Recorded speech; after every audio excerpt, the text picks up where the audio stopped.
Welcome to the Community Development Unit's webinar on Nonprofit Board Roles and Responsibilities. My name is Kelly, and I'm a Community Development Officer at the Community Development Unit, or CDU, at Alberta Culture, Multiculturalism, and Status of Women.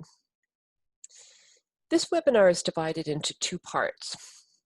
In part one, we will discuss the 4 roles and 7 responsibilities of nonprofit boards. We'll also review 3 scenarios to see how these concepts look in practice. In part 2, a CDU, Community Development Officer, will share some lessons from the field and discuss how these board roles and responsibilities are being carried out by real nonprofits in Alberta. By the end of this webinar, you will be able to explain the 4 roles and 7 responsibilities of nonprofit boards.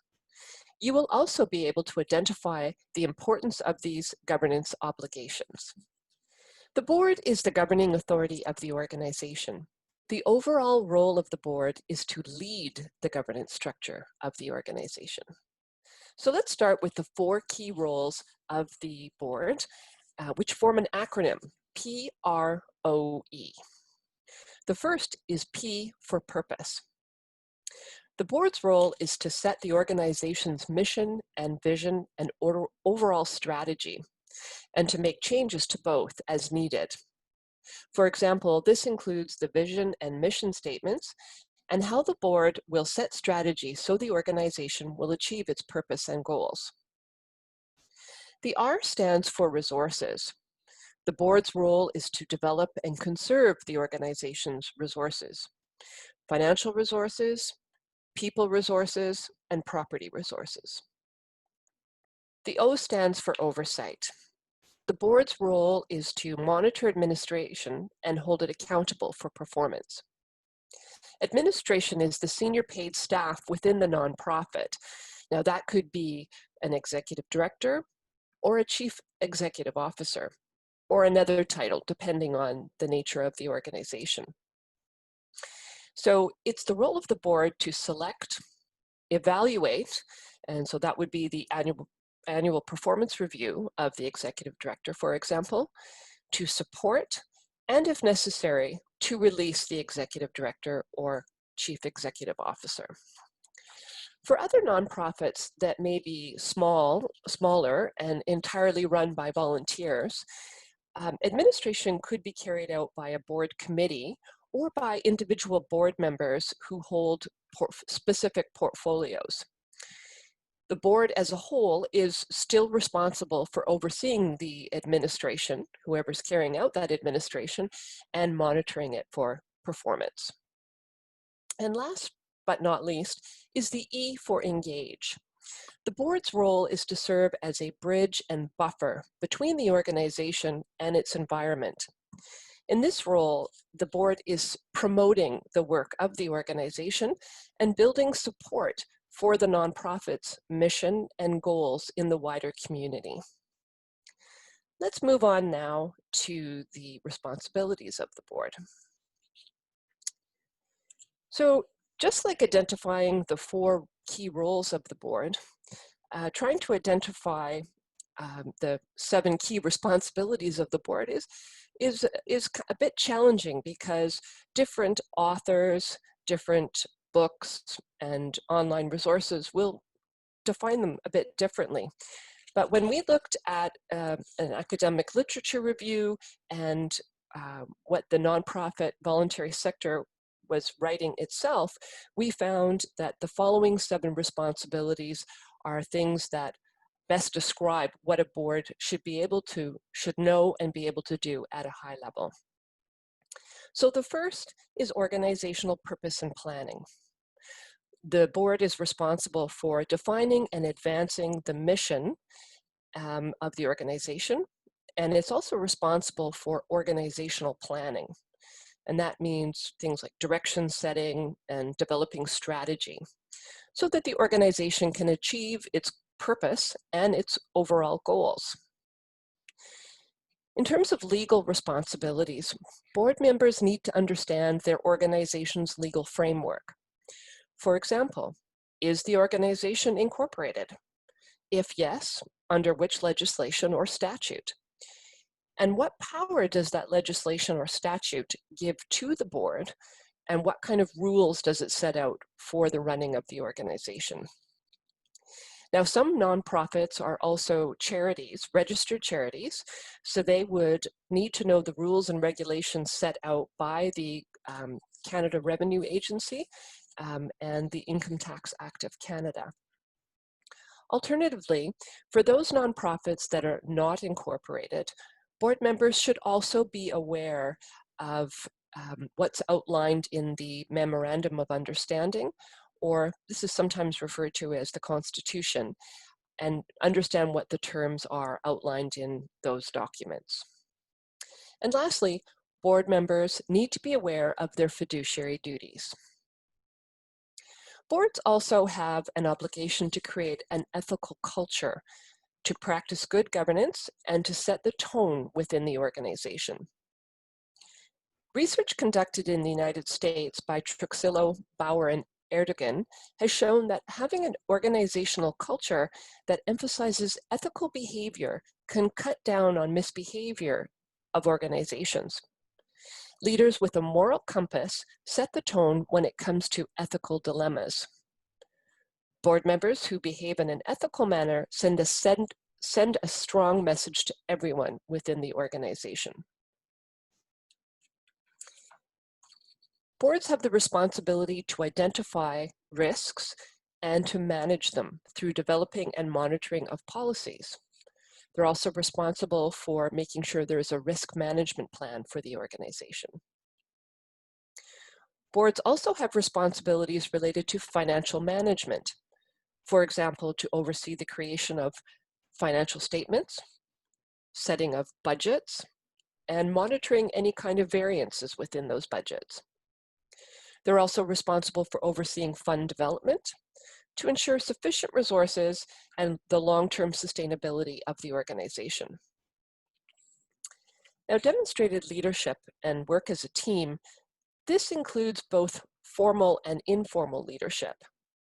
For example, how the board builds a strong team, makes decisions, manages conflict, and provides overall direction and support to the organization.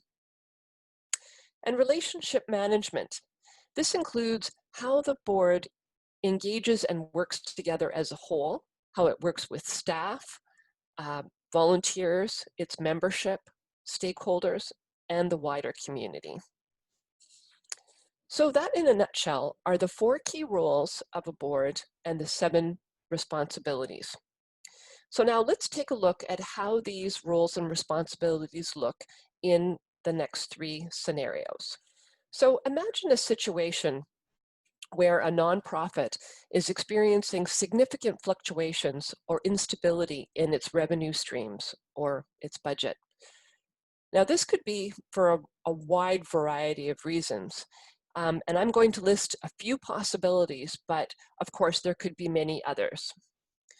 One could be the loss of a major grant or donor, reduced income due to the suspension or cancellation of revenue earning programs, and suddenly needing to divert funds within the organization, for example, from one program to another. Another possibility could be an unexpected major expense, something like a breakdown of a vital piece of equipment or significant repairs that need to be done to facilities.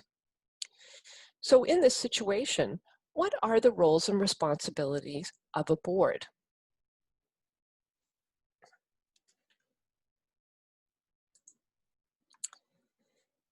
Before we dive in, I want to just point out that the following questions that we suggest the board could ask are not exhaustive.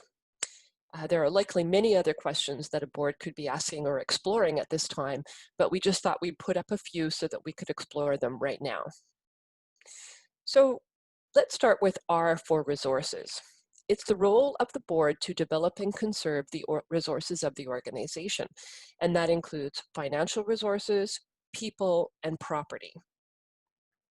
In this scenario, a board could ask, are there adequate funds in order to continue to pay staff, maintain the facilities, and all the programs?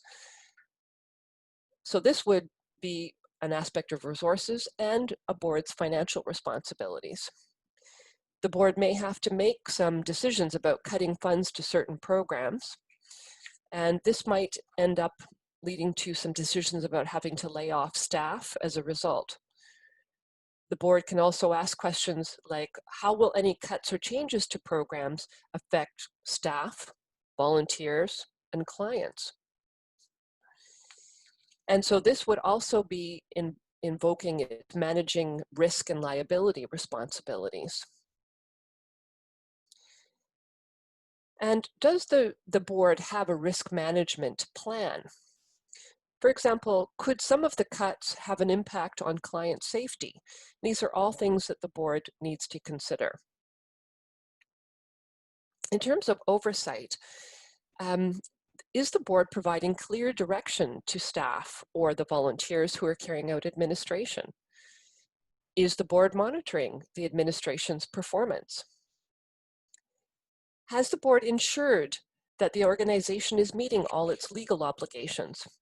For example, it may have to oversee some staff layoffs and ensure the organization is in compliance with relevant employment standards laws, and that all necessary paperwork is completed so that any laid off staff will be eligible to claim employment insurance. Now let's take a look at a second scenario. So what if your nonprofit was unable to fulfill its legal requirements according to the legislation or statute under which it was incorporated? Let's imagine a nonprofit society is not able to hold its annual general meeting, or AGM, and it's going to be late filing its annual return on time as stipulated by the Alberta Societies Act. What are the roles and responsibility of its board at this time?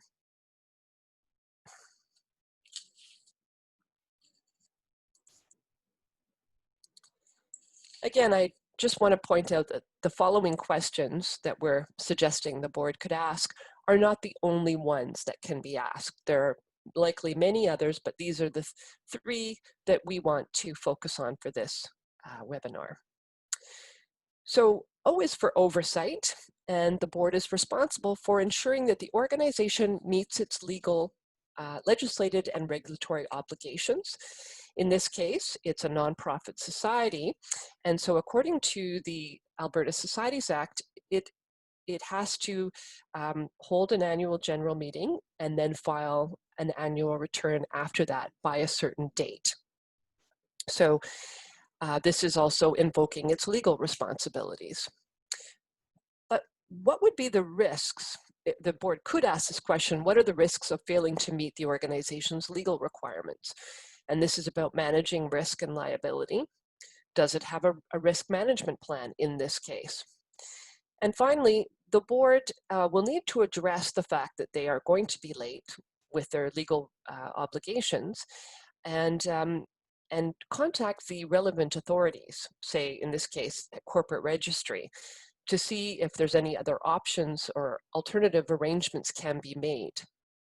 The board might also want to look at its own internal laws, like bylaws and policies, to see if they contain anything about holding a virtual meeting or electronic voting as a way to deal with this problem.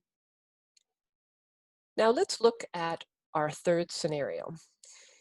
So imagine a nonprofit organization that's been doing really well and now is experiencing a period of rapid growth and change. What are the roles and responsibilities of its board at this time? Again, I just want to, before we dive into a few more possible questions that the board could ask, I just want to add the disclaimer that the following questions is not an exhaustive list. There's likely other questions that could be asked, but these are the ones that, for the purposes of this webinar, we're going to look at. So P is for purpose, and it's the board's role to advance and define the mission of the organization and to set strategy so the organization can achieve its purpose and goals. Does the rapid expansion and addition of new programs still align with the existing mission and vision of the organization? So this includes the board's financial responsibilities and responsibilities for organizational planning. R is for resources. What is the impact of the rapid growth on the organization's resources? So financial resources, people, and property. Does the board have a plan to ensure that the organization will remain sustainable in the future? And what are the risks of rapid growth to the organization? Does the board have a risk management plan in place? So this is also invoking financial responsibilities and managing risk and liability. Now that the organization is growing rapidly, the board needs to ask itself if its existing governance structures will allow it to still exercise its due diligence, oversight, and control of the organization. And so this is where the demonstrating leadership and practicing good governance comes into play. As an organization grows, their governance structures and processes need to grow with them. And larger organizations generally require more sophisticated and complex systems and structures. When a nonprofit is experiencing rapid growth, these foundational assets will have to adapt. The board needs to demonstrate good leadership and ensure governance practices and structures do adapt in order to keep up. And lastly, engage. E is for engage. As an organization and its teams grow, keeping everyone up to date and connected can become a bit of a challenge. It's the role of the board to think about these changes and ensure that communication keeps flowing internally. The board also has a role to make sure that it's able to maintain stakeholder and community support for the organization as it grows. So in summary, we don't always fully appreciate the importance of strong board oversight and actions until there's a change or some kind of challenge. That's often the time when the value of good governance is realized, either because it provides strong support during the changes, or the lack of it exposes the risks and creates yet more challenges. Boards have the ultimate responsibility for ensuring the health, reputation, and ongoing sustainability of their organizations. Boards that are aware of and carry out their roles and responsibilities will help ensure that their organizations are better equipped and are sustainable over the long term. Now we're going to speak with Leah, a community development officer who's working in Southern Alberta, for her take on the importance of board roles and responsibilities and some lessons from the field. Welcome to part 2 of the Community Development Unit's webinar on board roles and responsibilities. Today I'm speaking with Leah, who is a Community Development Officer at the Community Development Unit at Alberta Culture, Multiculturalism, and Status of Women. Leah works primarily in Southern Alberta with nonprofit boards. So Leah, I'll start by asking you, in part 1 of the webinar, we saw 3 different scenarios of nonprofits that are experiencing changes. A couple of the scenarios highlighted the importance of communication between the board, its staff, and or volunteers.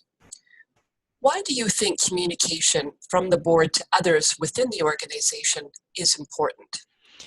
Well, communication is critical no matter what you're doing, but when you're operating a nonprofit and you're going through changes or different situations, it's critical to ensuring everyone is clear on what you're doing, why you're doing it, even the rationale behind decisions that are being made, as well as kind of ensuring that everyone's on the same page. If the board is making a very strategic decision and deciding to go in one direction and they fail to communicate it, the organization may not be responsive enough to that direction, or may actually be moving in an opposite direction because that information wasn't shared. So increasing communications during times of change, managing those expectations, and just being clear on how you're moving forward is critical for any organization. Leah, could you take us through a conversation you might have with a board that is going through significant change? What topics would you feel were important to touch on with them? Anytime an organization is going through change, it's really important that you take stock of current state. Where are we now? Do we have a common understanding of our current situation? At times, different board members may be privy to different information depending on what committees they sit on or how they're structured. So it's really important that the entire organization, and the board in particular, has a very consistent and shared understanding of their current state. From there, I think it'd be really important to move into what's driving this change. So it's a bit more of an external scanning activity to say, do we fully understand what's causing this change or triggering this change?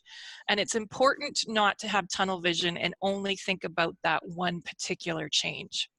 It could be that there's a change coming in funding, but if you're having to process and deal with this change, it's important to broaden your scope a little bit and look at everything around you, because you might end up reacting to one change when there's actually 2 or 3 things that could be coming down the pipe that you need to be responsive to. So I would really encourage them, do a bit of that environmental scanning. Look around you. What are those influences and factors that could impact your organization? And once they've got a really common and consistent understanding of where are we now, what's going on around us, then they can start having conversations about how do we want to respond to change? What do we want to do about this situation, this scenario? You know, it could be an increase in funding, it could be a new opportunity, whatever it might be. Then they start coming up with, how do we want to deal with this? What are the strategies we think we could apply? And once you've kind of identified some really key strategies and you're narrowing it down to 2 or 3 that you're seriously considering, it's beneficial to do a bit of an if-then conversation. If we do this, then what would happen, right? It's like mini scenario planning, thinking through to the best of your ability, what would this look like if we chose strategy A or B or C to respond to this situation or change? And that gives everyone a chance to think through the whole situation, to look at all the possibilities, and to, you know, with the best of our ability, look into our crystal ball and see what else is coming down the pipe, so that as an organization, we can select the best options. And we've looked at it through multiple lenses. You know, what's happening in the environment around us? What are our risks that we would be taking if we picked strategy A versus B versus C? And it helps keep that risk management conversation really fluent and at the forefront as well, because you're looking at your options through both a potential lens as well as a risk tolerance lens to see how does this make sense for us. And by the time you've kind of had that robust generative as well as strategic conversation, you're, as an organization, are much better positioned to implement that strategy. You've thought it through, you have solid rationale for why you're doing what you're doing, but as well as you're a little bit more nimble now in case it doesn't quite roll out the way you thought, because you did factor in the broader picture rather than only responding to one specific issue or one specific change. So it helps your organization, I think, just be more nimble and more flexible while looking at the broader picture, while dealing with immediate stressors or pressures or opportunities. Leah, that's I like how you touched on several things that we discussed in part 1 of the webinar, that the role of the board of oversight. I heard you mention managing risk and liability, organizational planning, and setting strategy. That's another important responsibility of the board. And finally, in all of that, I also heard you talking about leadership, that the Yeah. board, you know, is providing leadership to the organization. So that's great. Thank you. Um, we also, in part 1 of the webinar, saw that one of the key roles of the board is oversight, and specifically to monitor the administration's performance. Why do you think that this role to monitor performance is important? And how involved should the board be in this? Well, performance monitoring and management is critical to any organization, regardless of if you're for profit, not for profit. You need to be maintaining an eye on how are our employees doing, how are we moving forward, how is the organization moving forward. And for the board, one of the key roles around this performance management is twofold. A, have you set the direction so that your administration knows what they're supposed to be moving towards? And then B, how are you monitoring administration to see how they're actually moving towards achieving that direction? And a critical component of that for boards is the performance management of their executive director or their senior staff, whatever their title might be, around, are you setting expectations with them at the beginning of the year? Are you monitoring throughout as to how they're doing? And are you following up with those performance conversations towards the end of the year so that you can see how much progress has been made? You have a pulse of what's going on in the organization without overstepping into operations and diving deep into operations. You're using your relationship and your connections with your administration and your senior leadership to figure out how you're managing that performance. And it's also a great way for an organization to identify trouble spots. You know, we had this great strategy, we're moving forward, all of a sudden we hit this wall. By having those good performance conversations and those check-ins on how we're doing as we implement strategy, as we move forward with our strategic direction, you're more responsive and nimble than if you don't have those conversations, or if you only have one conversation a year, right? It gives you more flexibility and adaptability to how you're going to move forward as an organization. And the level of involvement for the board, it really depends on your governance framework. How have you established and created your governance framework? And by that, I mean, what structures and processes do you have in place to ensure you're meeting your governance obligations? You could have a finance committee who's tasked with a certain level of oversight and performance monitoring. You could have an HR committee. Level of involvement really depends on that governance framework, but it is important that you have some consistent, standardized expectations around your level of involvement, and you discuss those and agree on them, so that you don't have one person thinking they need to have way more information and dive deep into operations where someone else is waiting for the reporting based on how they believe the structure is set up. So again, that communication piece is also critical when you're looking at that performance monitoring and management. Yes, and I think there's a couple of things in there that you touched on, Leah, that I really appreciate. And you talked about, the role of the board to, it's the governing authority of the organization. Um, and one of the key roles is to set the overall governance structure for the organization. And then you also talked about um, that this has to be monitored. It's not like the board just sets up these structures and then walks away, says great, walks away and says we've done our work. It has to continue to monitor how those things are going and make changes as needed. So it's also responsive. And we talk about this as stewardship, that the board has a role to steward the organization. Yeah, it's the active part of their oversight. Mm-hmm. Setting up and establishing the structures is part one, if you will. The stewardship is that active piece, which is the monitoring. And so, the structure might be, we want a monthly report. Great, you get that report monthly. What are you actually doing with it? How are you actively using that information to then make decisions and course corrections if needed for your organization? So yes, it's absolutely a twofold piece. You can't just set it up and leave it. It's not going to run itself. It's not going to monitor itself. Right, great. Um, I just want to tug on a little thread here as well. We talked about an organization that has paid staff and the board's role to monitor the senior staff person, or might be an executive director. Now, what about those organizations that are perhaps a bit smaller, that are entirely run by volunteers? How does that performance management or the monitoring by the board play out in a smaller organization? In a lot of ways, it's very similar. An organization with staff establishes their governance framework to work one way or look one way. An organization without staff will establish a framework that meets their needs in another way. So they might have committees. that are tasked with doing and implementing the direction of the board. And so the committee chairs might then have some additional responsibility. So if you create a finance committee or a programming committee, whatever that might be, you're tasking them with a bucket of work that they need to then do. And so they put their service volunteer hat on. So they're no longer the governance decision makers, but they're the doers, the worker bees. And they have to get that work done. And then they have to report back to the board as a whole what's going on, how things are working, are they not working, where are you running into great successes and or challenges. So that governance framework applies no matter how your organization is structured.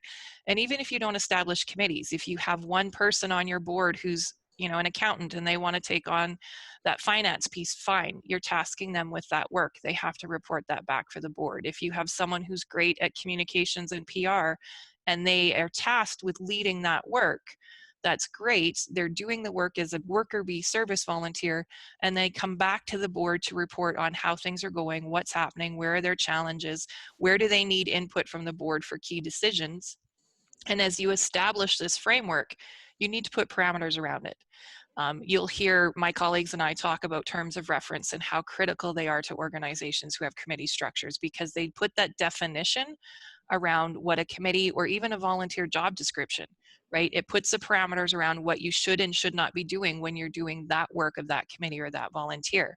So you hold them to that job description, you hold them to those committee terms of reference, and you create expectations about when you need info back so the board can have those conversations, set different direction, course correct as needed, even though you don't necessarily have a paid staff doing all the work. So the structures are very similar. The performance conversations can be very similar in terms of what's working well, where are we running into challenges, where are you at with the implementation of strategy A, B, or C, and so it doesn't really matter staff or no staff. It's more about the concept of, have you set expectations and are you monitoring to those expectations, if that makes sense. Yes. Yeah, I think definitely. Thank you. Leah, could you tell us about a time, perhaps where you were working with an organization that was very successful, and so successful that they were starting to experience rapid change or rapid growth? What kind of conversations did you have or would you have with an organization that's poised on the brink of rapid growth like that? I think the conversations are very similar to the first one we talked about any organization that's experiencing change. Change can be positive, change can be negative, but change is stressful, even if it is a growth phase. And so the conversations again are, what is our current state? And in that conversation, it's a bit more of how solid foundation we need to take on a new program, to hire how many of our new staff, to, that exponential rapid growth is also challenging for an organization, because it could mean infrastructure changes. Is your site big enough to hold the new staff? Are you looking at expanding capital wise? Are you looking at expanding building wise? What all does this growth mean? And then you have to have that risk conversation again around, growth is good, but what happens if this 3-year grant isn't renewed in 3 years? How are we going to manage if we've grown by 25% and all of a sudden that funding doesn't follow?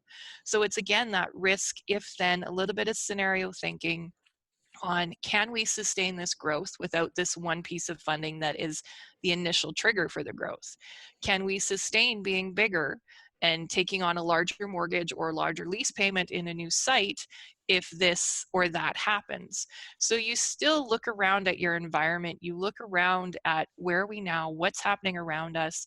Is this a short-term need that you're fulfilling, or do you anticipate that it's a long-term opportunity and that there will be continuous need for this program or new opportunity you're pursuing?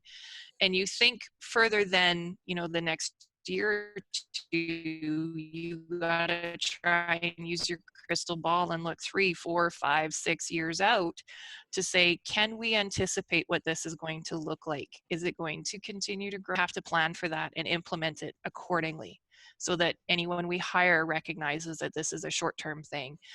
And so you look at all those aspects of that positive growth, similar to how you would look at aspects of a detrimental change or a funding restriction or something along those lines. What are the implications? How are we going to manage it? What is our risk tolerance? Are we willing to go from leasing a space to buying a space and taking on a long-term mortgage? Have we thought through the implications of that? And you have a very significant risk conversation, because risk in growing is just as challenging as risk when you're shrinking, and how you're going to manage it. Are we ready to go from a volunteer only organization to growing into having staff? Do we understand our legal responsibilities if we're moving into hiring staff? We're going to become an employer. We're responsible for meeting employment legislation and labor laws and OH&S.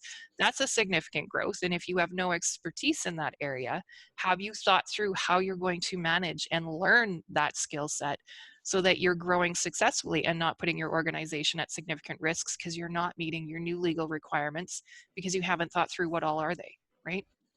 Hmm. Yes, and just mentioning, Leah, that the board might not have particular expertise in certain areas like OH&S, occupational health and safety, or evaluating a, a business plan or a site plan for building a new facility or something. Where would a board look if it didn't have that expertise within the organization itself, so that it's following due diligence and so on? There's a number of places a board can look. First and foremost, the board members individually have a massive network of friends, colleagues, acquaintances, and there may be someone within that network that could point them in the right direction to find someone with that skill set. And that's one of the big benefits of having a board, is that they have these connections. So your relationships outside of your work, internal to the organization, can have a huge impact on the board in terms of helping define the appropriate expertise. There are also a number of capacity building organizations, both within Alberta and across Canada, that their entire focus is to help build the capacity of the voluntary sector. So Alberta Nonprofits Network, Volunteer Alberta, even have some local ones like the Calgary Chamber of Volunteer Organizations or the Edmonton Chamber of Volunteer Organizations. They have a ton of resources that are intended to support nonprofits. So they might have information, resources, connections to an expert in OH&S or around human resource issues. So you can reach out to some of those and make those connections as a nonprofit and start to build up that understanding of, where do I go to look for this? A simple internet search can find you an accountant who has experience in nonprofit, that nonprofit world, and how you do accounting slightly different in the nonprofit world. And your relationships with other nonprofits. I have never met a nonprofit who wasn't willing to help out a fellow nonprofit. So have the conversation with someone saying, hey, we're thinking of growing, we're running into this issue. Do you know anyone with this kind of expertise? Can you help introduce us to someone who can help have the conversation? To put a plug in for our own unit, we might not be the experts in the topic area, but we do know how to find the information and connect you to someone who is an expert in that topic area. So it's having the conversation, it's making the ask, and it's looking internal to your own personal networks and connections to see if you know someone with that expertise. Yeah, and so I guess I'm hearing you say that it's perfectly okay for boards, to look outside their organization when they need to and look for some outside expertise, because they don't have to have all the answers. Usually board members are lay people, Oh, and absolutely. and they can, as you said, use some of the contacts that they have through their own contacts in the community, and it's perfectly legitimate to Yeah. occasionally, or however often you need to, go outside the organization and look for this information. Absolutely. To get a little technical jargony, a fiduciary duty is to do what would be reasonable for a normal person, a reasonable normal lay person. So myself, as a community development officer, I am by no means a plumbing expert. I would never assume that I need to develop that expertise to fix my own plumbing. I would reach out and call someone. That's a reasonable action for someone to take when they're trying to manage a situation. So no different than for a board.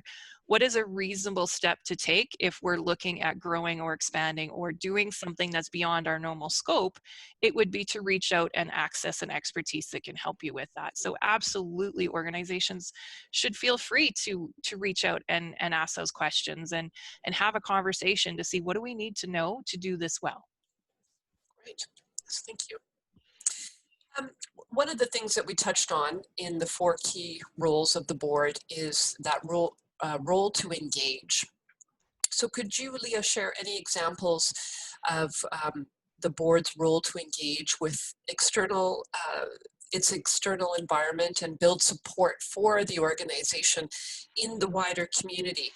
And why do you think that this is an important role for the board to play? Well, first and foremost, the board is the voice of the organization in many ways, shapes, and forms. Even if they have staff, they are still kind of that face of the organization in terms of representing the mandate, the purpose, the why for what the organization was created to do. And so to be able to have some really natural and simple conversations with your network, with your sphere of influence, is a great way to help beef up support for your organization. And I'm not talking just financial support, I just mean moral support, community-based buy-in for what you're doing. So as a board member, if you never talk about why you spend hours dedicating your time and energy to this organization, it looks a little bit interesting. You know, why are you putting all this time and energy in if you're not willing to talk about it and share and express that passion we know all board members have for what they're doing and why they do it? And by having those simple conversations, and these don't need to be scripted, these don't need to be fancy pitches or anything else. It's just the ability to explain the why it's important, why you put your energy there, why you work so hard to make this successful. You're starting to create support and buy-in. And natural connections, collaborations, partnerships, even funding opportunities might emerge from that when you, as a business person, start talking to a colleague about what you do. And they're like, hey, I have an interest in that. And I actually happen to have a father-in-law who's looking to donate to a cause around this. All of a sudden, you've created this relationship and this connection where you may have increased your opportunity to raise funds for your organization, or you might find a partner that it's not about the money, but maybe they can do an in-kind contribution for the organization in a way that we really want to host this event, but we don't have expertise in this area. And this person's like, well, I really believe in your cause and I do have expertise in this area. Why don't we get together and talk? And some of that can absolutely happen at the operations administration level, but the sphere that the operations and administration work within is fairly narrow. They work with like-minded organizations with similar mandates, similar purposes, and they may not have that broader network that as individual board members you have. And if you think of a 9-person board and each of those spheres of influence and networks that they individually have from their personal and professional lives, your reach is exponentially greater. So your ability to talk about your organization, to advocate for your organization in a way that just promotes buy-in, promotes awareness is significant because you're getting that message out. You're increasing the social license, if you will, to do what you're doing, and people recognize the need and the benefit of what your organization is contributing. And by just those conversations alone, you can be creating some great opportunities for your organization. You know, it could be recruiting a new board member, it could be recruiting some more volunteers to support the operations, it could be finding a sponsorship or a partnership, it could even be finding another long-term funder. You never know how those conversations will evolve. But if you're not having them, you're missing all of those opportunities. I suppose as well, if an organization is going through some big changes and some challenges, um, that that sort of what's talked about in the community about the organization could be very important. And so there would be a role for the board to make sure that the conversation is a positive one. Maybe it's Yes. explaining what the changes are that the organization is going through, but it's intentional. Absolutely. Right. The board is ultimately responsible and accountable for that organization. So how they communicate about it, how they help get the message out about it is integral to the success of any organization. And the ability to communicate with one voice, with similar messaging, with consistent messaging is critical to supporting the perception of the organization in the community, to build positive buy-in for the organization. So it is really important that the board play an active role in that aspect of making connections with their stakeholders in the broader community. I have one final question to ask you about the importance of the board's roles and responsibilities. Do you think that those organizations where there is a strong delineation between the roles and responsibilities of the board as a whole and other players within the organization, perform better than those that don't make that same kind of distinction?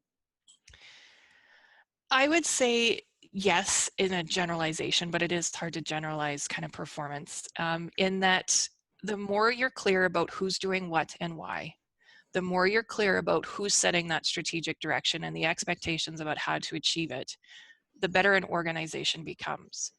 But there also needs to be some recognition and fluidity in terms of where a role and responsibility starts and stops. Depending on where an organization is, the board may need to change how it's providing oversight. It may need to increase the reporting expectations because they're either going through a difficult time or they're going through a rapid growth phase, and they need to be able to be adaptive and responsive. And so I've worked with a couple organizations where they were going through massive growth and they were in a really successful place, but the board actually had to increase the requirements of their ED in terms of reporting back. They changed some of the delegated authorities because some of these big decisions that needed to be made at a board level, even though in past they had delegated that level of decision making to the ED. And it was just because of how rapidly things were changing, and they needed to make sure they were having some really solid conversations about the bigger picture implications of this change. And so it's not only important that you have that clear delineation around roles and responsibilities, it's important that you understand that those things can change. Not that the main roles or responsibilities changed, but how they're implemented, how they're done might change. So at one point, risk management might be an activity that's been delegated pretty much to operations, but as things change and evolve and the organization goes through a period of uncertainty, maybe risk management conversations get elevated to a certain degree to the board level, or there's an increased level of oversight around the risk management. And there needs to be solid communication around why that change is being made. I mean, if you're changing a level of responsibility and if you're pulling a little bit back into elevating conversations to a governance level that would normally be operations, you need to communicate why. You need to communicate what the rationale for why you're making that change and why it's important at this stage in time. And then you communicate again when you feel you can shift back to a slightly more relaxed state of oversight and monitoring and evaluation. And so it's important to delineate and define your roles and responsibilities to understand them, and it's important to communicate when you need to change what those look like because of what's happening in your environment. Right.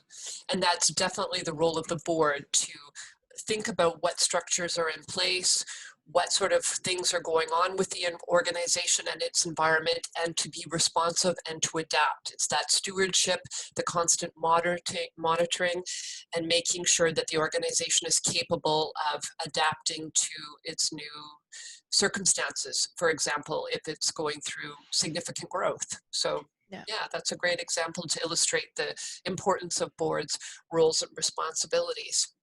Well, and I think it's just important to remember that governance isn't a static Mm, thing. great, great It's point. fluid. It's a continuum of where are we at and what structures work for us at this point in time. And then as we grow, evolve, devolve, whatever that looks like, what structures and processes support us now. And so I've heard it often with governance boards or with boards, we're governance boards, we don't deal with operations. And those hard lines in the sand, I think, are something you have to be very cautious about, because as an organization changes, there's going to need to be adjustments in how that governance is done, how that oversight and stewardship is implemented in response to what the organization is experiencing. And so if I can get anything across to boards is to understand that it's never one way. It's always a process of evaluating and adapting to your circumstances and to the situation you're in, and that it has to be done collectively. As a board, you have to make that choice that, you know what, given this time of uncertainty, given these circumstances, we need to increase our oversight so that we can be adaptive and responsive. Given this time of stabilization, given this time of manageable growth, we can relax some of those more stringent oversight protocols and delegate a little bit more back to operations now that we've stabilized. And so it's not that you're running in and taking over operations, but it is that you're flexing your oversight muscles and your stewardship muscles to respond to the situation. And so there is no one, this is how we always do things, this is how we're always going to do things. There needs to be that adaptability. I think that also underscores the first point that you talked about when in this conversation, Leah, about the importance of communication Yes. and the importance of the board thinking about how it communicates within the organization because as you said, it's governance is not static, and there may be new responsibilities given to the senior paid staff person like an executive director or the management committee that's looking after administration, and that's where job descriptions and terms of reference, those will change over time as the organization changes as well, and that's the board's role to um, to to make those changes and to oversee that process. Absolutely. Okay. Well, Leah, thank you so much for this time with us today and to talk to us about board roles and responsibilities. Um, you have had a lot of experience working with nonprofit boards in Southern Alberta, and it's really added another dimension to have this conversation with you. So thank you. Wonderful. Thanks for the opportunity.